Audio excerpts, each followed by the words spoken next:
जो है वो पाकिस्तान की मिलिट्री एस्टेब्लिशमेंट की है कि उन्होंने इमरान खान को नीचा दिखाना है, उससे माफ़ी मंगवानी है। तो इमरान खान साहब ने उल्टा आसिम मुनीर साहब को एक ऑफ़र करवा दी। उन्होंने कहा जी आसिम मुनीर साहब मेरे से माफ़ी मांग लें, मैं माफ़ कर दूंगा। और ये एक बड़ी शानदार ऑफ़र है।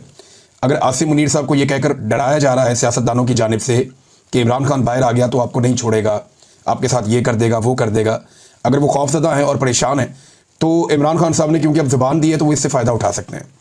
और उन्होंने ये मसला इमरान खान साहब ने हल कर दिया कि मैं कुछ नहीं कहूँगा और मैं माफ़ कर दूंगा मुझसे अगर आसिम मुनीर साहब माफ़ी मांग लें तो। अब एक तरफ पूरा निज़ाम इमरान खान को बोल रहा है माफ़ी मांगो, और जेल में बैठा हुआ कैदी नंबर 804 कह रहा है कि माफ़ी मुझसे मांगो। इमरान खान साहब का जो ये ट्वीट है ना, ये बड़ा खौफनाक है।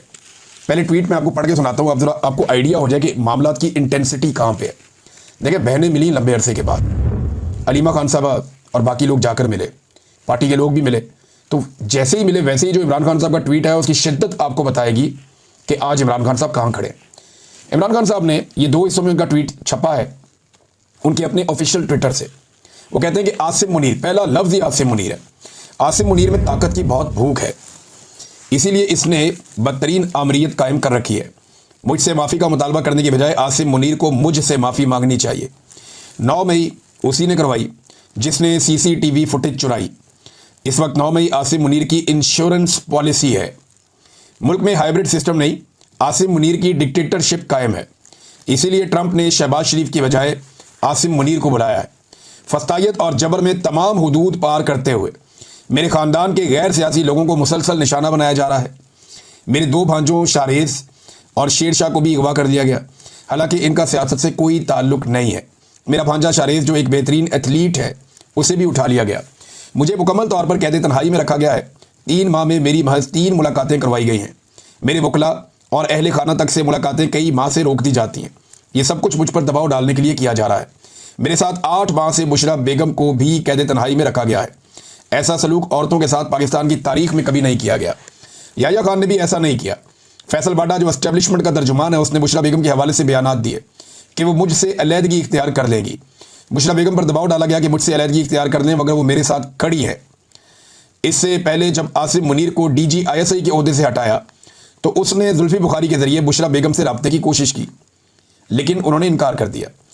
इसीलिए आज उनके साथ ये बदतरीन सलूक किया जा रहा है। उन्हें कैद तन्हाई में रखा गया है। उनको ख़राब हालात में रखे जाने पर करंट लग चुका है और ज़ख्म आ चुके हैं।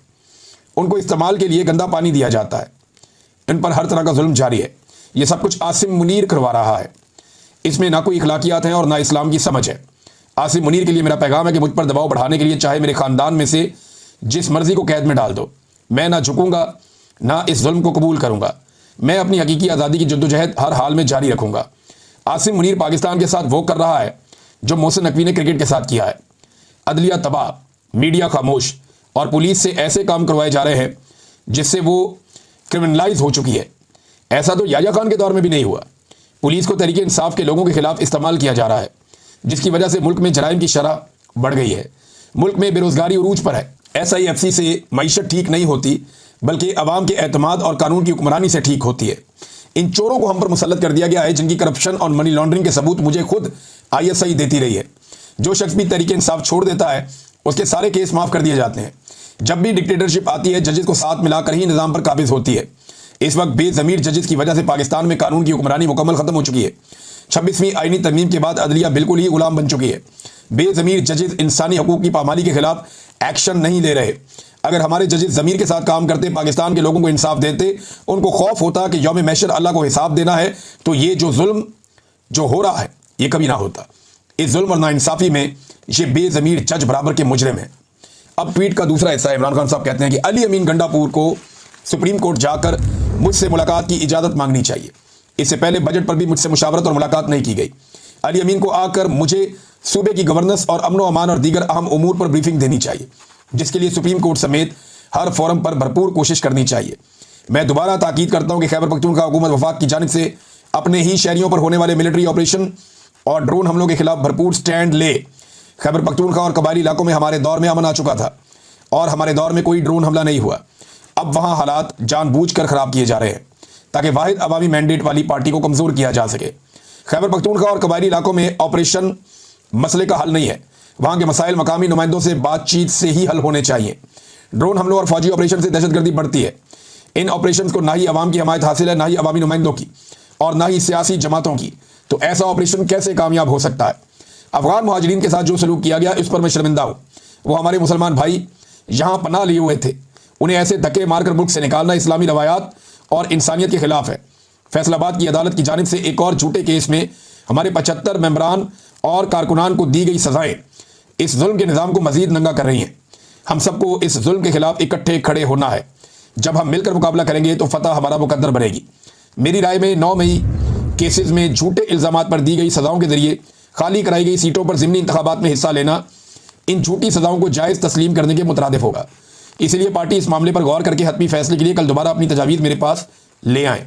हमाद अजहर का हल्का मियाँ अजहर की वफात के बाद खाली हुआ है। इस सीट पर हम इलेक्शन लड़ेंगे। जो जुल्म और फस्तायत इस वक्त पूरे मुल्क में जारी है, उसके खिलाफ पेशावर में एक ग्रैंड जरगा किया जाए, जिसकी तारीख का ऐलान पार्टी करेगी। खैबर पख्तूनख्वा और गिलगित बल्तिस्तान में सैलाब ने शदीद तबाही मचाई है और सैकड़ों कीमती जानों के नुकसान के साथ लाखों अफराद मुतासर हुए हैं। मैंने इसी माहौलियाती तब्दीली के मुकाबले के लिए बिलियन ट्री जैसे मनसूबे शुरू किए थे। इस तरह के मनसूबे ही हमारा माहौल बचा सकते हैं, वरना हम हर साल तबाही ही देखेंगे। ये इमरान खान साहब ने जेल के अंदर गुफ्तगू की है। तो नाज़रीन, ये तो इंटेंसिटी बहुत बढ़ गई है। अली अमीन गंडापुर साहब के हवाले से मुझे इत्तला ये मिली है कि इमरान खान साहब ने इससे भी ज़्यादा सख्त बातें की हैं, और जिन लोगों की मौजूदगी में बातें की हैं वो कंफर्म भी कर रहे हैं। अब क्योंकि पाकिस्तान तहरीक इंसाफ ने ऑफिशियली वो बात नहीं की, तो मैं भी उस बात को रोक लेता हूँ। या शायद हो सकता है कि इमरान खान साहब ने वो सख्त बातें की हों, लेकिन ये भी कहा होगा अभी इसको पब्लिक नहीं करना, लेकिन मेरी ये ओपिनियन है। तो अली अमीन गंडापुर साहब के हालात बहुत पतले हैं। पार्टी के अंदर भी कारकुनान भी उनसे नाराज़ हैं, और पार्टी के अंदर उनकी फ्रस्ट्रेशन नज़र भी आ रही है। अभी एक आधी और भी आड़ी हुई थी, किसी को गालियाँ वालियाँ दे रहे थे, तो वो किसी के साथ भी। और अली अमीन गंडापुर के अंदर एक फ्रस्ट्रेशन, एक गुस्सा और एक तकब्बुर भी दिखाई दे रहा है। ये जो तकब्बुर होता है ना, ये बड़ी खौफनाक चीज़ होती है। जब भी कभी आप गरूर करते हैं, तकब्बुर करते हैं, तो ये अल्लाह रब्बुल इज़्ज़त को पसंद नहीं होता, तो फिर इंसान के जवाल का आगाज़ हो जाता है। बहरहाल इमरान खान साहब ने ताबड़तोड़ किस्म के अटैक किए। 9 मरतबा इमरान खान साहब ने अपने इन 2 ट्वीट्स के अंदर आसिम मुनीर का नाम लिया है। ट्वीट के 2 हिस्से हैं ना, एक पहला और एक दूसरा। जो पहला हिस्सा है उसमें 9 मरतबा इमरान खान साहब ने आसिम मुनीर का नाम लिया।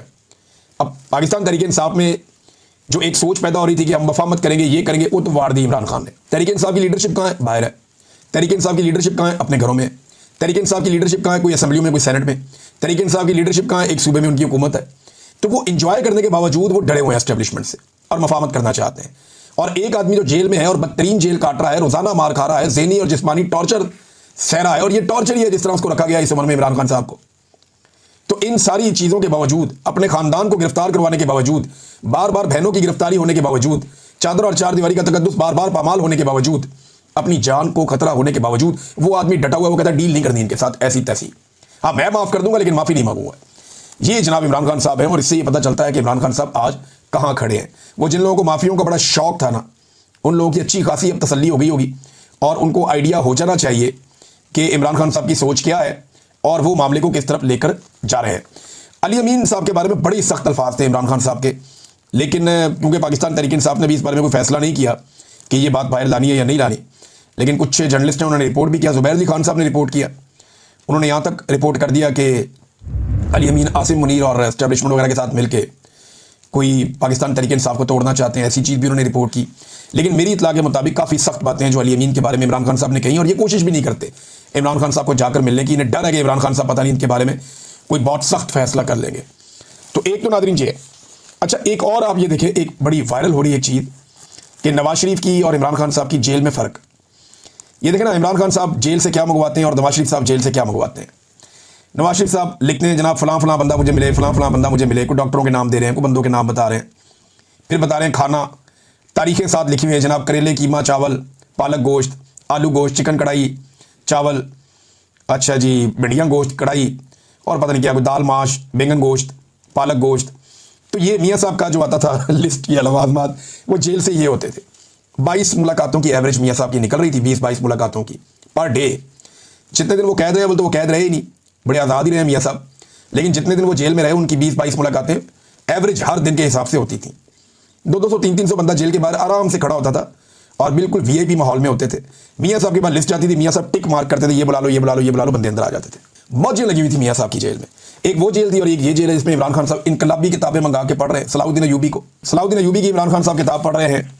अब इन्होंने जेरूसलम फतह किया था, एक बहुत बड़े फाते हैं, खिलाफत के ऊपर किताब पढ़ रहे हैं, फ़लस्तीन के ऊपर किताब पढ़ रहे हैं, और मुस्लिम माइंड्स के ऊपर किताब पढ़ रहे हैं, इनकलाबी किताबें पढ़ रहे हैं, lost Islamic history Imran Khan साहब पढ़ रहे हैं। तो ये वो चीज़ें हैं जो इंसान को मज़ीद मजबूत करती हैं।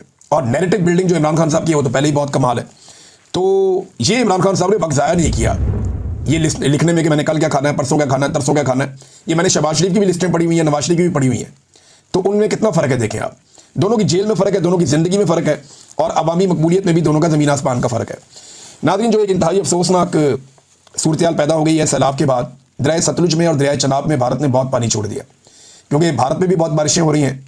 और दरिया तवी जिस तरह पुलों को बहाता हुआ लेकर जा रहा है, पाकिस्तान में कई दहाइयों के बाद इस तरीके से भारत की जानिब से पानी छोड़ा गया है। अब भारत जब दिल करता है पाकिस्तान का पानी बंद कर देता है, जब दिल करता है छोड़ देता है। कई देहात ज़ेरे-आब आ गए हैं। सियालकोट जो है वो बारिशों की वजह से पूरा शहर डूब गया है। नारोवाल की बड़ी खौफनाक सूरत हाल है। चावल की खड़ी फसलें जो है उनके ऊपर अब पानी तैर रहा है। आबादियाँ जो है वो पानी में डूब चुकी हैं और किसानों का बहुत ज़्यादा नुकसान हो रहा है, बहुत ज़्यादा नुकसान हो रहा है। अब जितनी रेजिडेंशियल सोसाइटीज़ पानियों के रस्तों में बनाई गई थी, उनके अंदर पानी दाखिल होने का खतरा बहुत बढ़ गया है। लाहौर में अनाउंसमेंट की जा रही है। आज जब आप ये वीलॉग सुन रहे हैं तो आज शाम तक ये पानी क्रॉस करेगा लाहौर को और आगे जाएगा कसूर की जानिब, और यानी पत्तों की जानिब जाएगा, हेड बल्लों की तरफ जाएगा, और उससे पानी फिर ये आगे बढ़ेगा साहिवाल की जानिब, और वहाँ से आगे फर्दर दरिया सिंध की तरफ जाएगा पानी। अब ये 2 लाख क्यूसेक से ज़्यादा पानी है रावी में, और ये शायद 1988 के फ्लड के बाद इतना पानी बीच में कभी नहीं आया। तो ये बड़ी खौफनाक सूरत हाल है। अब तो पानी पे बहुत बंद बांधे हुए हैं। खतरा ये है, बहुत सारे दोस्तों से मेरी बात हो रही थी, वो कहते थे बहुत खतरात मौजूद हैं। अगर ये पानी मजीद बढ़ता है और इसकी मिकदार बढ़ती है तो फिर नुकसान का बड़ा अंदेशा है। जो रेजिडेंशियल सोसाइटियाँ, उनमें अलीम खान साहब की है, एक दो और लोगों की है। कोई एक बता रहे थे कि लेक सिटी है, एक का कोई और नाम है, मुझे नाम इनके याद नहीं है सोसाइटियों के, लेकिन वहाँ पे वो मट्टी के बंद बांधने की कोशिश कर रहे हैं। ये मट्टी के बंदों से कब रुकता है पानी? जब ये पानी आएगा अपने प्रेशर के साथ तो ये अपना रास्ता खुद ही बना लेगा। अब ये सोसाइटियाँ जब ग्रीन एरियाज़ को ब्राउन कर करके सोसाइटियाँ बनाई गई हैं और जो रास्ते रोके गए हैं पानी के, तो पानी तो फिर अपना रास्ता बनाता है। ये बात मैं कई मरतबा कह चुका हूँ। लेकिन पाकिस्तान में एक मशरूम ग्रोथ हुई है रियल स्टेट की, जिसमें पाकिस्तान के रियासती इदारों ने, इवन जो पाकिस्तान की एस्टेब्लिशमेंट है, उन्होंने DHA बनाया, बैरियर टाउन बना, फिर अलीम खान साहब की सोसाइटियाँ बनी, पार्क व्यू, फिर उसके अलावा जो लेक सिटी बन गई और बहुत सारी बन गई। इस्लामाबाद में जो है वो बेशुमार सोसाइटीज़ बन गई हैं। वहाँ ज़ेरे ज़मीन पानी का मसला बड़ा सीरियस, और वहाँ पानी की किल्लत हो जाएगी। अब इस्लामाबाद में जो मोटरवे के ऊपर सोसाइटियाँ बन रही हैं ना, उन्हें ये पता ही नहीं है कि उनके आसपास ऐसा कोई वाटर रिजर्व नहीं है जहाँ से वो ज़ेरे ज़मीन पानी उनका पूरा होता रहेगा। तो फ्यूचर में उन्हें बड़ा सीरियस इशू होने जा रहा है कि वो पानी पीने का कहाँ से हासिल करेंगे या इस्तेमाल का पानी कहाँ से हासिल करेंगे। लेकिन लोग ये सोचे बगैर बड़े बड़े महंगे प्लॉट वहाँ पे खरीदते जा रहे हैं, और वो जो बेचने वाले हैं वो बेच के निकल जाएंगे। ये बात जो है वो बेचने वाले भी जानते हैं और ख़रीदने वालों को शायद आइडिया नहीं है, लेकिन हुकूमत ने जानबूझकर आंखें बंद की हुई हैं और ब्यूरोक्रेट्स वहाँ से अंधाधुंध पैसे कमा रहे हैं। रावी के किनारे बहुत सारी रिहायशी कॉलोनियों में अब ऐलान भी किया जा रहा है, लोगों को कहा जा रहा है कि अपना साजो सामान लेकर आप यहाँ से निकल जाएँ। सियालकोट डूबा हुआ है, नारोवाल डूबा हुआ है, और अभी जो लाहौर है वो भी खतरे में है। वहाँ पे अनाउंसमेंट्स की जा रही है।